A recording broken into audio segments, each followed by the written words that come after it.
Welcome back to book club. We are going to jump back into part 2, chapter 8, Redrawing the Price Bar, Japanese Candlesticks. And we are going to open up on continuation patterns. Okay, let's jump in. All right, candlestick patterns are most often used to identify reversals, but continuation patterns do exist. As the name suggests, a continuation pattern gives you confirmation that the trend in place will likely continue. This section covers 3 continuation patterns that you may see. Rising window. Rising window is the term for a gap. In this case, an upward gap. A downward gap is a falling window. You can get more on gaps in chapter 7. All right, in figure 8-9, the gap separates 2 white candlesticks or green candlesticks, which are themselves bullish.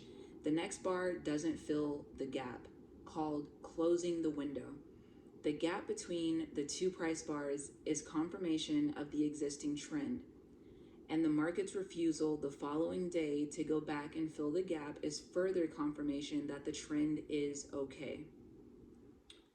Okay, so rising window. Remember, we're changing the identification of white candlestick bars, right, to green, and black candlestick bars are now red. Okay, so rising window, 3 green soldiers, and 3 red crows. Okay, is what the picture that I'm going to show you right now.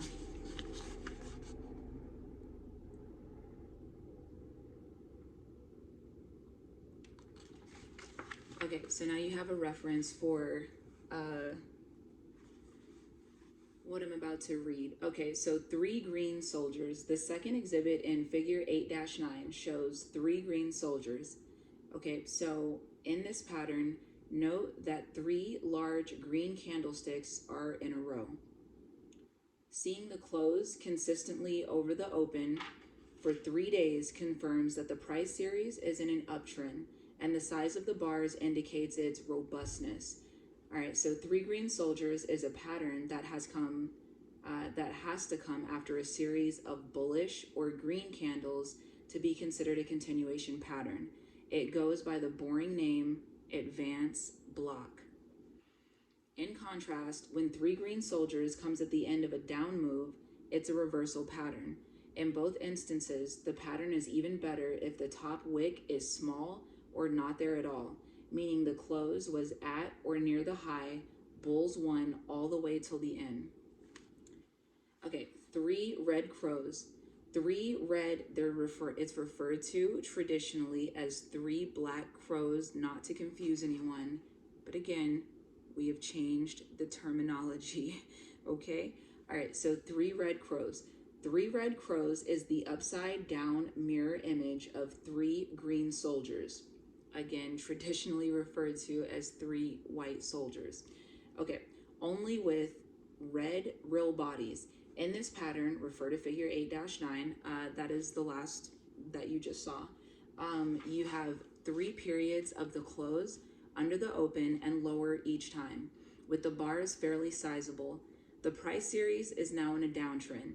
As with 3 green soldiers, 3 red crows is a continuation pattern when a down move is already in play, and a reversal pattern when it comes after an up move. Combining candlesticks with other indicators. You can combine candlesticks with other indicators to get a more powerful description of traders' sentiment. All right, so tip. Many traders who don't act directly on the information contained in the candlestick patterns still use the notation on every chart because of its visual appeal and because the candlestick bar or pattern often confirms some other indicator to which they give priority. Figure 8-10 shows a set of parallel support and resistance lines called a channel, which is covered in chapter 11.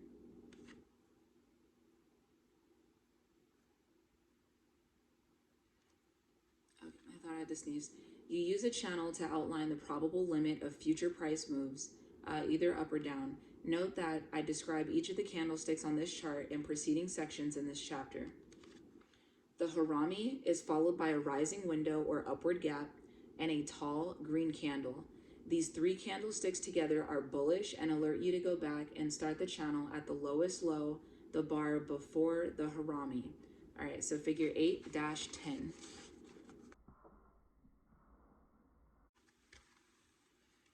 All right, so the real bodies in figure 8-10 proceed to push against the top of the channel resistance line, but the doji, which suggests that the traders are having second thoughts, is followed by two higher green candles.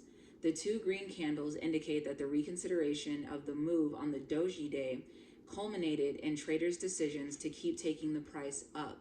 In this occasion, the doji wasn't a reversal indicator, at least not for the next day.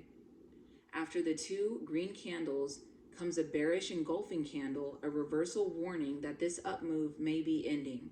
The engulfing candle alerts you to watch the next day's activity, especially the open, with an eagle eye.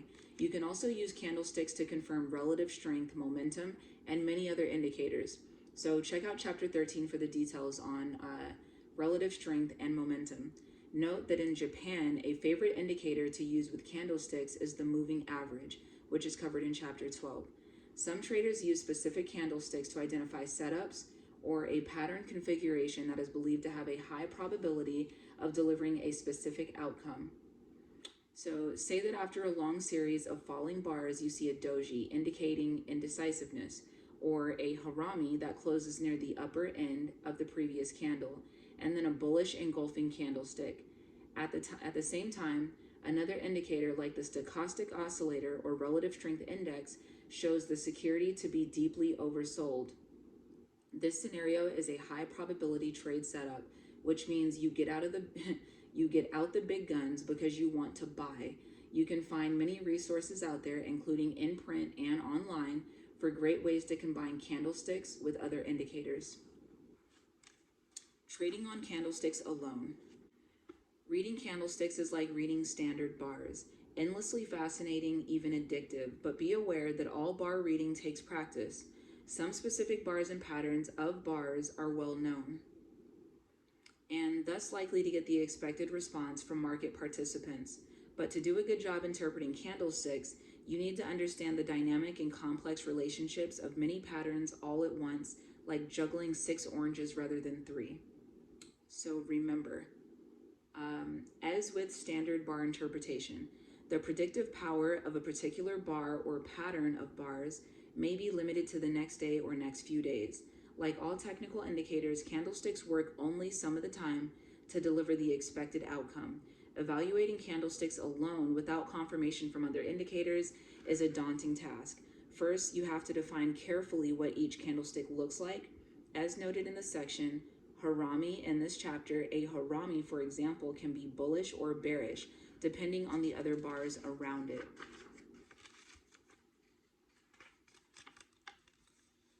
Tom Bilowski took on the task of measuring the predictive value of candlesticks in his book Encyclopedia of Candlestick Charts, carefully defining each candlestick and set of candlestick patterns for a total of 103. Bilkowski ran them, I don't know if I said his name correctly the first time, but it's Bilkowski, presumably, ran them through a gigantic database of 500 US equities over 10 years and found that 69% of the candles delivered the outcome expected, such as continuing higher closes following 3 green soldiers. Bilkowski tested 412 combinations of the 103 candlestick patterns and found that only 100 candles or patterns got the expected outcome, or 24%. Wait, it gets worse. In statistics, you need a bare minimum of 30 to 40 instances of a pattern occurring to see whether it delivers the expected outcome. But Bilkowski found that patterns meeting his definitions didn't occur all that often. In fact, only 10% were found a sufficient definitions didn't occur all that often. Backtrack. In fact, only 10% were found a sufficient number of times to qualify for workability testing. In short, you find only 10% of the candles in sufficient number, and these candles work as expected only 60% of the time. refining the criteria further to a 66% success rate, meaning that the candle works as advertised in 2 out of 3 trades. Only 6% of candles, or 13 candles total, are what Bulkowski calls investment grade.